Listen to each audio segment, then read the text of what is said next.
Segunda carta de Paulo aos Coríntios, capítulo 4. Portanto, visto que temos este ministério pela misericórdia que nos foi dada, não desanimamos. Antes, renunciamos aos procedimentos secretos e vergonhosos, não usamos de engano, nem torcemos a palavra de Deus. Ao contrário, mediante a clara exposição da verdade, recomendamo-nos à consciência de todos diante de Deus. Mas, se o nosso evangelho está encoberto, para os que estão perecendo é que está encoberto. O Deus desta era cegou o entendimento dos descrentes, para que não vejam a luz do evangelho da glória de Cristo, que é a imagem de Deus. Mas não pregamos a nós mesmos, mas a Jesus Cristo, o Senhor, e a nós como escravos de vocês. Por causa de Jesus, pois Deus que disse, das trevas resplandeça a luz, Ele mesmo brilhou em nossos corações, para a iluminação do conhecimento da glória de Deus na face de Cristo. Mas temos esse tesouro em vasos de barro, para mostrar que o poder que a tudo excede provém de Deus e não de nós. De todos os lados somos pressionados, mas não desanimados. Ficamos perplexos, mas não desesperados. Somos perseguidos, mas não abandonados.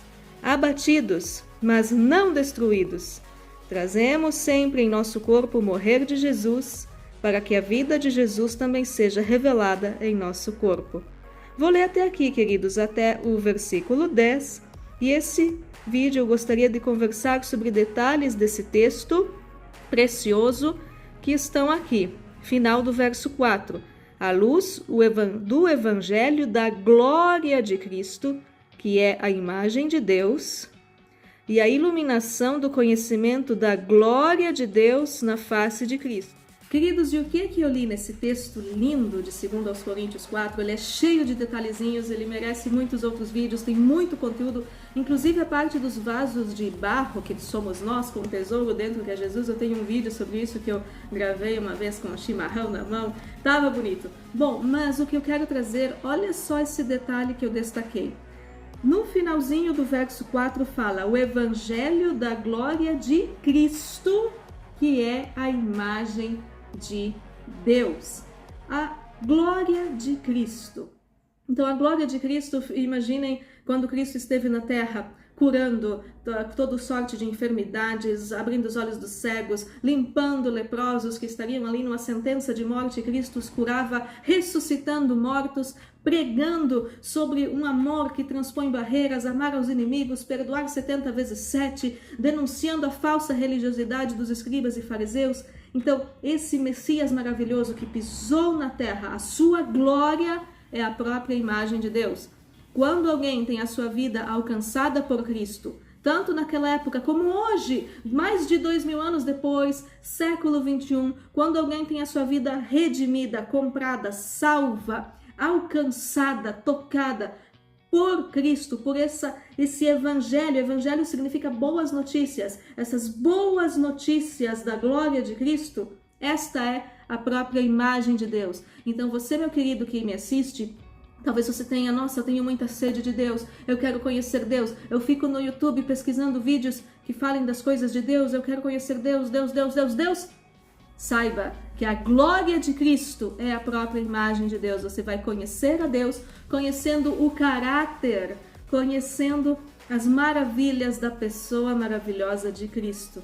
E tem outra partezinha também que é no finalzinho do verso 6, que é o conhecimento da glória de Deus na face de Cristo. Então a glória de Deus, Deus onipotente, Deus que é fogo consumidor, Deus soberano, alfa e ômega, eterno, o eterno, a sua glória é manifesta na face de Cristo. Esse homem que veio na terra em forma humana, se humilhou até a morte de cruz, foi obediente, foi servo, serviu, amou. Esse homem humilde que disse que não tinha nem onde reclinar a sua cabeça. Esse homem que é Cristo, Filho do homem, o Filho de Deus, segunda pessoa da Santíssima Trindade. A glória de Deus é revelada na face de Cristo. Citei também Filipenses, capítulo 2, que é toda aquela escada que Cristo percorreu, né? Então, nós temos que ter o mesmo sentimento que houve em Cristo Jesus, que sendo em forma de Deus, não teve por usurpação o ser igual a Deus, se fez em figura humana, se fez em forma de servo, foi obediente até a morte e morte de cruz, que era a mais humilhante morte daquela época.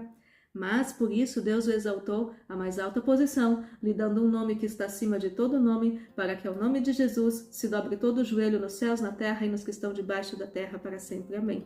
Então, esses detalhezinhos de 2 Coríntios 4, eu quero trazer porque não existe na Bíblia nenhum detalhe que seja apenas ornamental, apenas para enfeitar. Não tem nada na Bíblia que seja só de enfeite. Tudo, cada vírgula que tem na palavra de Deus, ela está ali com um propósito. Então, essas manifestações de louvor que o apóstolo Paulo falou, no meio de um discurso teológico e ao mesmo tempo um discurso de admoestação, um discurso de exortação, de dar ânimo, melhor dizendo, ao dar ânimo para os coríntios, ao falar que Cristo é esse tesouro em vasos de barro que somos nós, que em tudo somos atribulados, mas não angustiados e parará. Esses detalhes é que nos fazem ver que onde está a imagem de Deus? Onde está Deus? Na glória de Cristo. E onde está Cristo? Onde está a sua face? Na glória de Deus. Então, quando Cristo pisou na terra, era a própria glória de Deus se manifestando. Quando Cristo nos salva e faz o seu efeito nas nossas vidas, é a própria imagem de Deus na terra. Querido, abra seu coração e receba Jesus como seu único e suficiente Senhor e Salvador pessoal. E aí, essa sede de Deus que você tem, essa busca por Deus, será saciada. Aquele que crê em Cristo, do seu interior fluirão rios de água viva. Vejam que lindos são os detalhes da Bíblia, e eu vou repetir para terminar. O Evangelho da glória de Cristo, que é a imagem de Deus. E a glória de Deus está na face de Jesus Cristo. Queridos, até o próximo vídeo.